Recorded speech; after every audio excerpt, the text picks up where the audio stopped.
It's picked up a little breezy for a first sail.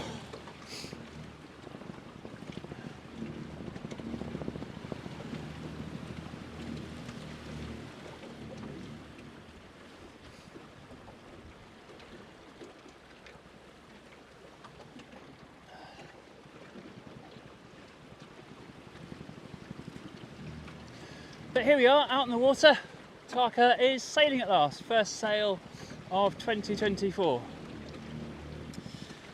As you might be able to hear, the centreboard is still vibrating. The attempted fix for that was just this little plate. You probably can't see it very well. I'll show it. I'll show you a bit more of a close-up later. But Pete the boat builder thought that might do the trick, and it's not really. I think the next thing to try is probably a little bit of padding tape along the inside of the centreboard case. That might make things a little better. But other modifications, these seats are much more comfy. That's a big improvement. Before we put these wooden pads here, before Pete the boat builder I should say, whoops, put these wooden pads here. This was very uncomfortable to sit on, and I much prefer sitting up on the side to sitting down on the tank. The breeze on this day was a few knots higher than I would have chosen for a trial sail. The forecast was for 16 knots, gusting 27, and I'm sure some of the gusts were in excess of 20 knots. But I'm aware that I have spent a lot more time tinkering with Tarka than I have sailing her, and I was keen to try and redress that balance a little bit. And a breezy day like this was going to be a good opportunity to learn a lot about her sailing characteristics. As you'll see, I do learn quite a bit, and in just a few moments you'll see another thorough test of her stability as a gust catches me a little bit unawares, just as I was thinking of turning back upwind again.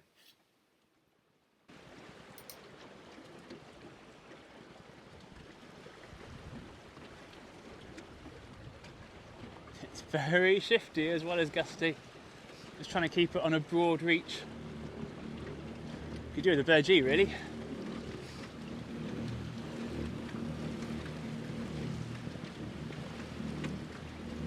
That's a big gust.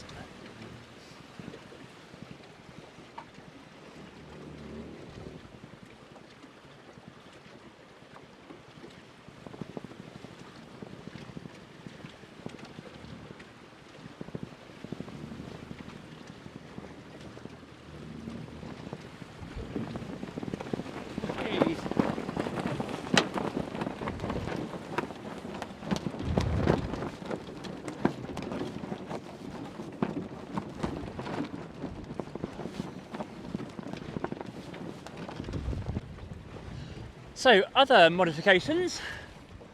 Let's see, we'll put a topping lift on.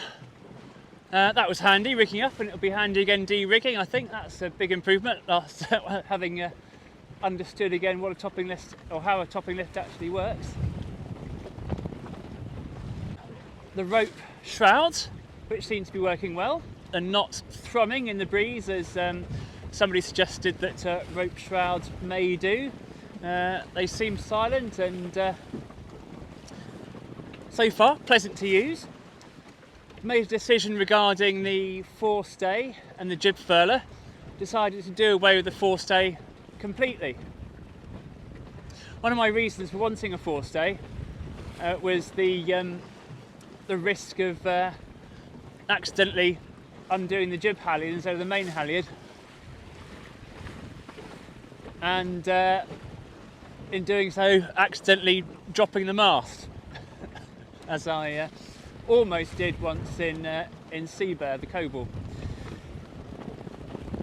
Decided to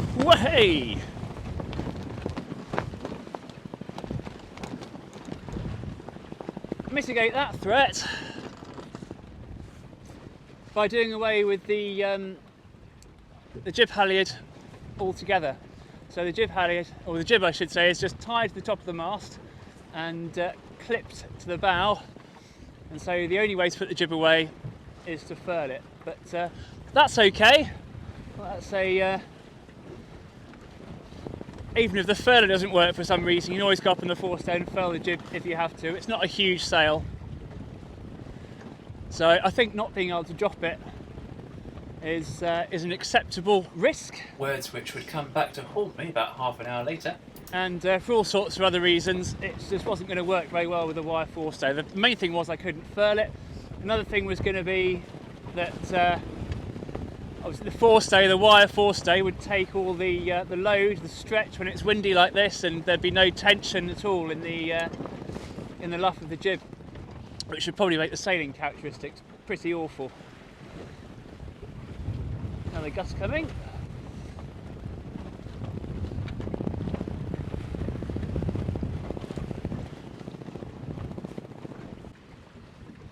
A large part of the reason for Tarka going into the boat builders, as I said in the previous video, was just to give her a health check, make sure she was going to be safe to sail, not going to fall apart, not going to sink. And I think the safety side of sailing Tarka, especially with family, has been a bigger thing than I thought it would be when I bought the boat. It's very different to racing, which is more what I'm used to doing for all sorts of reasons. I guess one big reason is that when I've been racing, it's either been just me in the boat or me and another competent adult who knows exactly what they're letting themselves in for and is just as able to look after themselves as I am. And that's quite different sailing with young kids. Got to make sure we keep them safe, and also got to make sure I don't scare them. I don't want to put them off sailing. That's the main thing, and probably terrifying them is the most effective way to do that. So, got to make sure that not only they are safe, but they feel safe the whole time as well. Another thing that's different to racing is the fact that there's always a rescue boat, or lots of rescue boats when you go racing, so you don't particularly have to worry about all sorts of things that you'd have to worry about when you're going out by yourself. There's that safety blanket of a rib with all the necessary safety equipment to come and rescue you if you need to.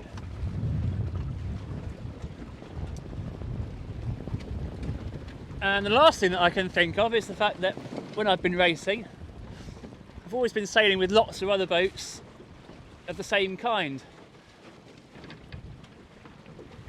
One design classes, and generally quite new boats as well, where things like, is the boat going to hold together?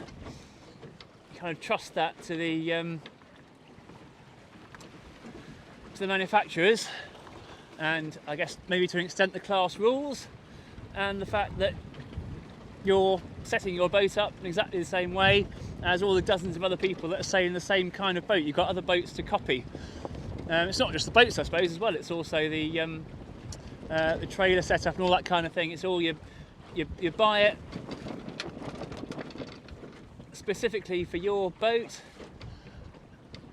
and someone else has thought it all through for you. That's not the case with Tarka. There aren't very many Westrays around at all. I think all the Westrays that there are a bit different. And I've never seen one before. This is the first Westray that I've ever seen. So I'm kind of having to learn as I go along how the boat works and how best to make it work. Which is part of the fun.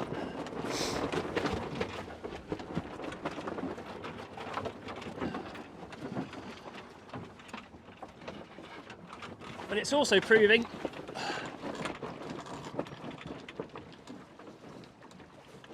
a little bit more hard work than I thought it would be. One of the safety features that I've added, if you can see it here, this is a lifeline. So this was something that, as I think I mentioned in a previous video,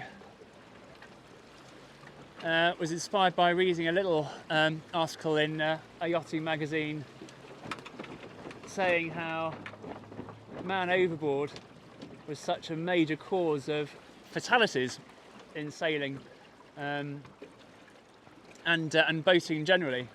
And I guess that's another difference between Tarka and the racing boats that I've sailed. Pretty much every other boat that I've spent much time sailing has had the inbuilt safety feature of being very, very likely to capsize if I've fallen over the side. Tarka wouldn't do that. I'm pretty sure she would just keep on sailing. And so if I were to go over the side when I was sailing on my own, or on my own with one of the kids, I think I'd be left behind. There'd be no way of getting back to the boat, which is quite a sobering thought, really. So this rope attached to my buoyancy aid and then down onto an ice strap down in the stern of the boat is hopefully mitigates that risk. Of course, it only keeps me attached to the boat. I've still got to find my way back to the boat by pulling myself along the lifeline, and then I've got to climb into it, all of which is going to be a little bit difficult, but I'm trusting on a bit of adrenaline to get me over those particular hurdles.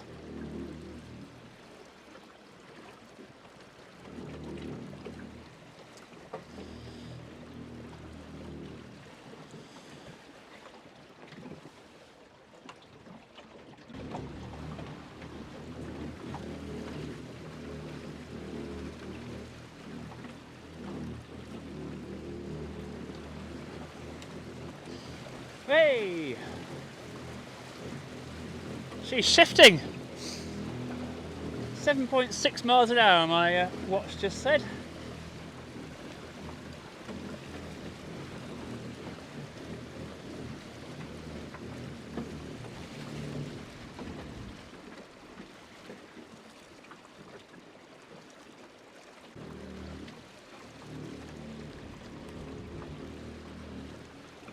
Right, up we go.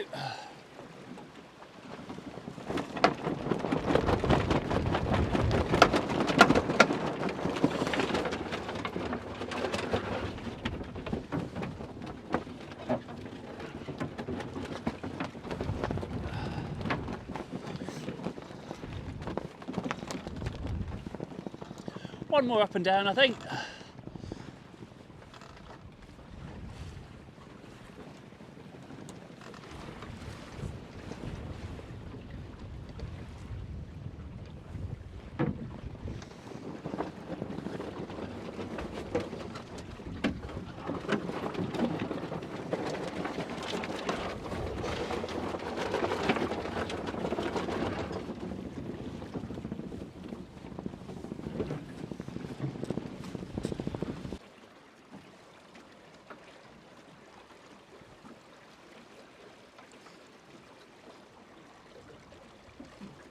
I would like to try a jibe, but it just looks like there's quite a big gust behind us at the moment.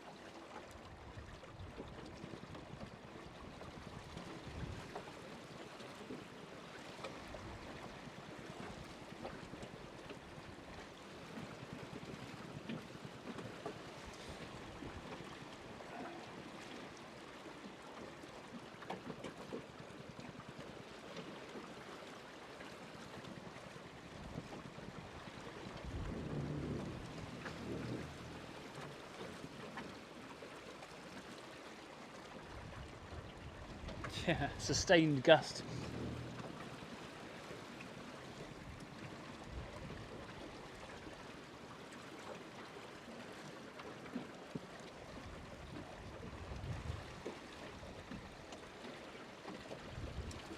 Not this time, not this time.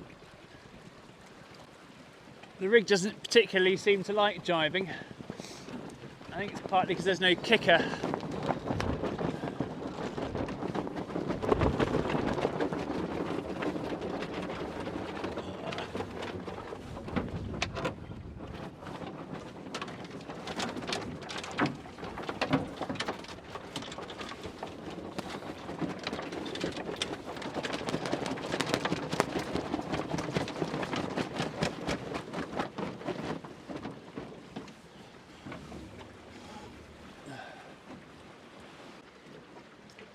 And it seems to be important to sheet the boom in a lot when you jibe to stop the boom from kicking up.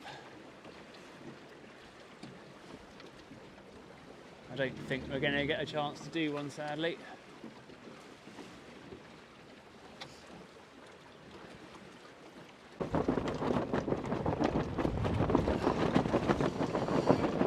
Right, heave to and get the mainsail down.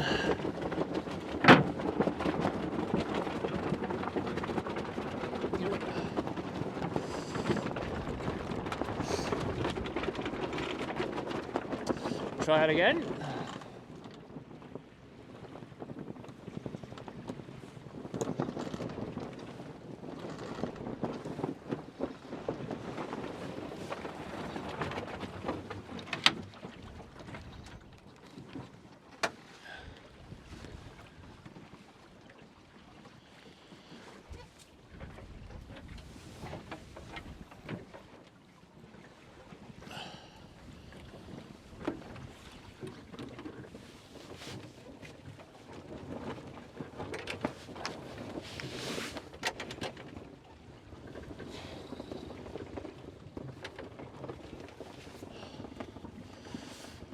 Right, another new modification. Don't know if you can see that on the camera. That seems to be working all right. Right, so take up the slack on the topping lift first.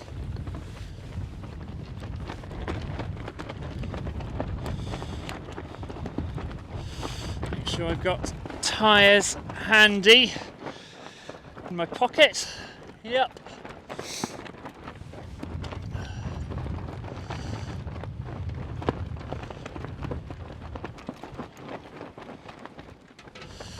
Right, ready.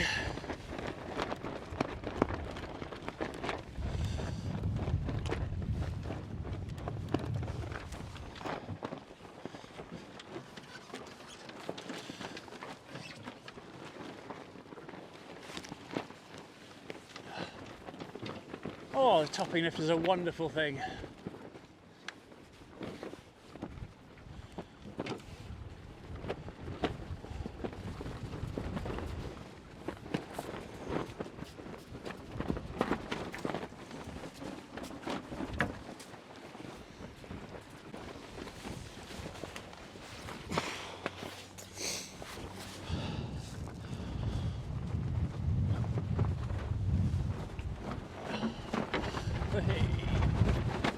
Ease it out.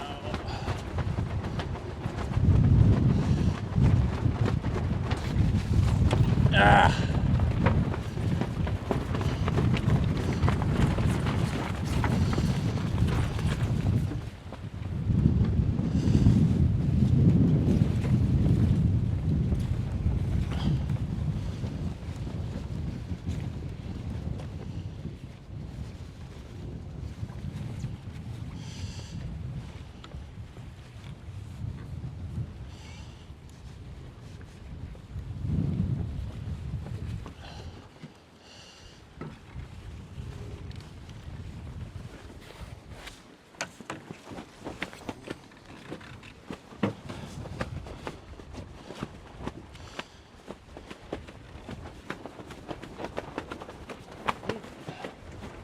I just lose a batten, I think I might have done.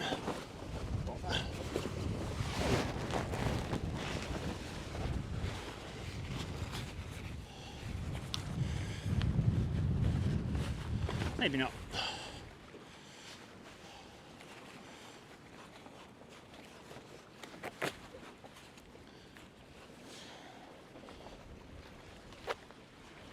Right, that'll do. Now then, let's bring the hole up in.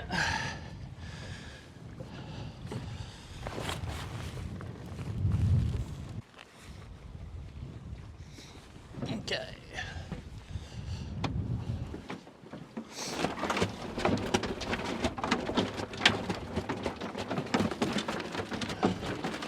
Now we can jibe.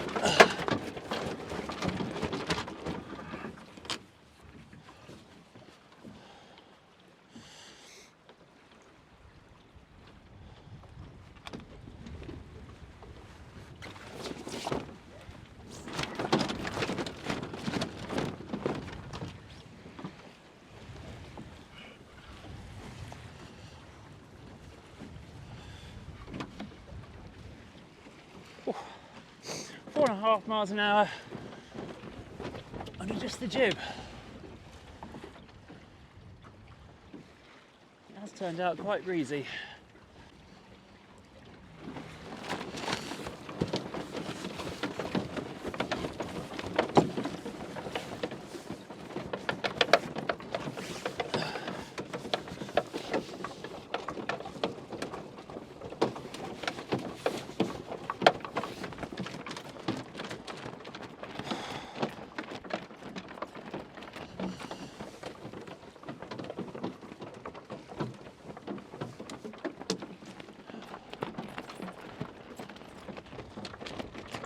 That's better.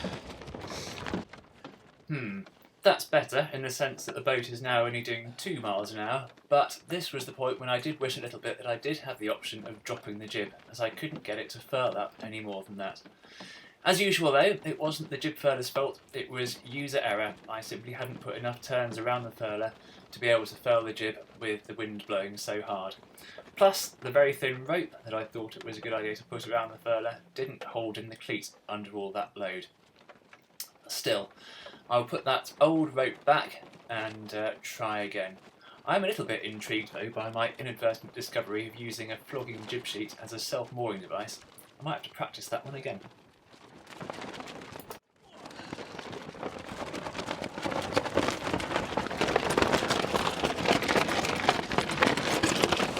Fine.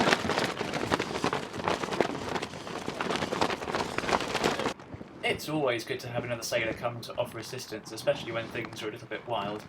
But even with a tyre around the middle of the jib, it was still flogging away mercilessly, and the only way to quieten things down enough to get Tarka back on her trailer comfortably was to lower the mast.